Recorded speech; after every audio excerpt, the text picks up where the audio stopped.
പ്രിയപ്പെട്ട ഗുരുജനങ്ങളെ, കൂട്ടുകാരെ, രാജ്യത്തിന്റെ അഭിമാനം അന്തസ്സും ഉയർത്തിപ്പിടിക്കുന്ന മറ്റൊരു റിപ്പബ്ലിക് ദിനം കൂടി വന്നെത്തിയിരിക്കുന്നു. 1950 ജനുവരി 26-നാണ് ഇന്ത്യയുടെ ഭരണഘടന നിലവിൽ വന്നതും രാജ്യം ഒരു പരമാധികാര മതനിരപേക്ഷ ജനാധിപത്യ റിപ്പബ്ലിക്കായി മാറിയതും.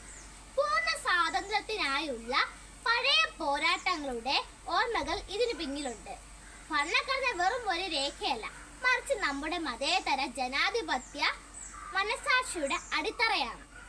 എന്നാൽ മതനിരപേക്ഷതയുടെ ഭാവി ചോദ്യം ചെയ്യപ്പെടുന്ന ഈ കാലഘട്ടത്തിൽ ഭരണഘടന സംരക്ഷിക്കപ്പെടേണ്ട ഉത്തരവാദിത്വം കൂടി എൻ്റെ തലമുറയ്ക്ക് ഉണ്ട് എന്ന കാര്യം ഞാൻ ഈ ദിനത്തിൽ മനസ്സിലാക്കുന്നു.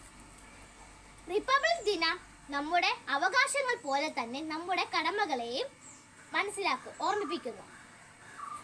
വന്ദേ മാതരത്തിന്റെ 150-ാം വർഷ ആഘോഷ വേളയിൽ എല്ലാവർക്കും എൻ്റെ റിപ്പബ്ലിക് ദിന ആശംസകൾ.